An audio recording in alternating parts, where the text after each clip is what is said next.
आपके भजन में रुचि हो जाए, सब कुछ मिल जाएगा, सब कुछ। हम मांगेंगे भी तो हमारी हिम्मत नहीं वो मांग सके जो इनसे मांगना चाहिए, हिम्मत नहीं। जैसे एक गरीब आदमी को चक्रवर्ती सम्राट बुलावे और प्रसन्न होकर बोले मांगो, क्या मांगोगे, तो उसकी अपनी स्थिति से मांग आएगी कि 2 भैंस है, 4 परिवार, 1 साल भैंस का चारा दे दो और 1 साल का भोजन दे दो। बड़ी हिम्मत करके मांगेगा कि मैंने बहुत मांग लिया।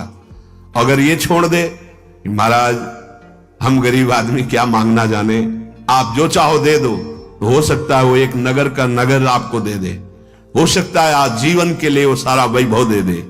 ऐसे ही चतुर खिलाड़ी भगत वो है जो भगवान के ऊपर छोड़ देता है। क्या चाहिए तुम्हें? प्रहलाद जी से कहा हमारी आज्ञा है, वरदान मांगो। बोले अवश्य प्रभु, मुझे ये वरदान दीजिए कि मुझे कुछ मांगने की इच्छा ही न रह जाए। आज्ञा पालन भी हो गया और अपने हृदय की भी बात कह दी। सुतीक्ष्ण जी से कहा वरदान मांगो। बोले प्रभु हमें आता ही नहीं मांगना, अब आपको जो अच्छा लगे दे दो ना। नरसिंह जी से कहा वरदान मांगो। बोले प्रभु मुझे कुछ अच्छा ही नहीं लगता, आपको जो अच्छा लगे वो कर दो। तो पहुंचा दिया सीधे रास विलास में। बैठ गए सुतीक्ष्ण जी के हृदय में सियाराम जी सदा सदा के लिए। फिर क्या कमी, जाके राम धनी वाके कौन कमी।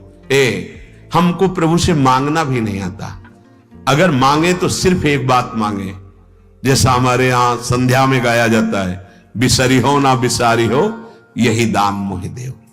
मैं आपको भूलू नहीं और आप भी कभी कभी याद कर लें कि आपका एक अधम दास है प्रभु, बस इतना ही चाहिए।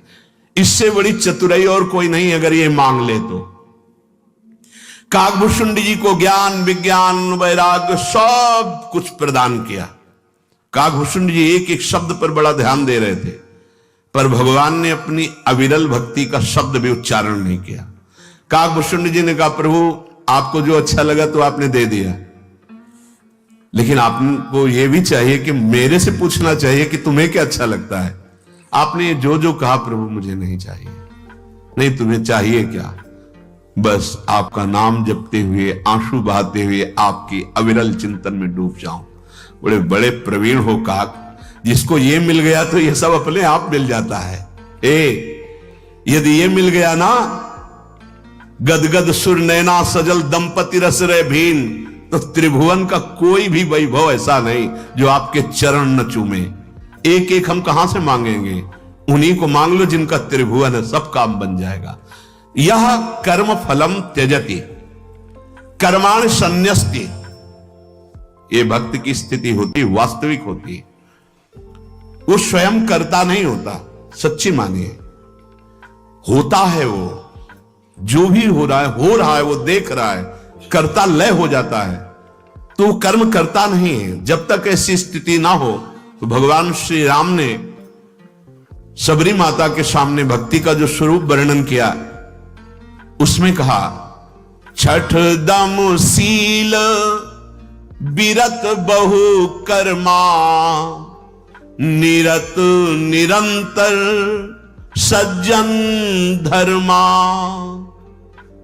मेरी 6वीं भक्ति है कि वो अपने मन का दमन कर दे और बहुत ही सहनशील हो और ऐसे कार्यों से विरक्त हो जाए जो मेरे से विमुख कराने वाले कर्म हैं।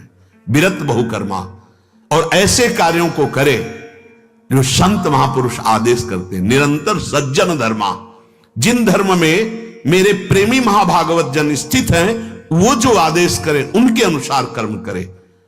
तो आदेश के अनुसार कर्तव्य का पालन जब होता है तो कर्ता भाव नहीं रहता कि मैं नहीं कर रहा हूं, मेरे गुरुदेव करा रहे हैं। अगर मुझे करने की क्षमता होती तो मैं पहले कर लेता। तो वो कर्माणि संन्यस्ति, अंतर की बात। और बाहर से ये तो सर्वाणि कर्माणि मयि सन्न्यस्य मत्पराः, जो भी कार्य करो भगवान को अर्पित कर दो, तो उसी जगह पहुंच जाओगे अकर्ता स्थिति में। तुम्हारे सारे कर्म अकर्म हो जाएंगे, वो बंधन नहीं डाल पाएंगे और आप जीवन मुक्त महापुरुष हो जाएंगे। यह कर्म फलम त्यजति, जो कर्म फल का त्याग दे। पर कर्म फल क्यों नहीं त्याग कर पाते? श्री भगवान गीता जी में कहते हैं कि ये प्रकृति के द्वारा हो रहे हैं, ये हमारा शरीर रचा हुआ प्रकृति से है, बहुत गूढ़ विषय है, इसीलिए ध्यान पूर्वक सुनोगे तो समझ जाओगे।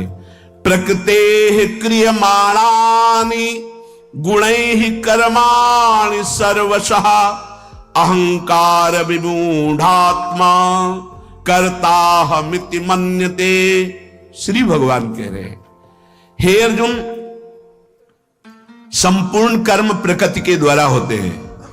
प्रकृति शब्द आते ही बाहर आप सोचने लगते, नहीं, ये प्रकृति है, ये प्रकृति की, बिल्कुल आप ये नहीं हैं।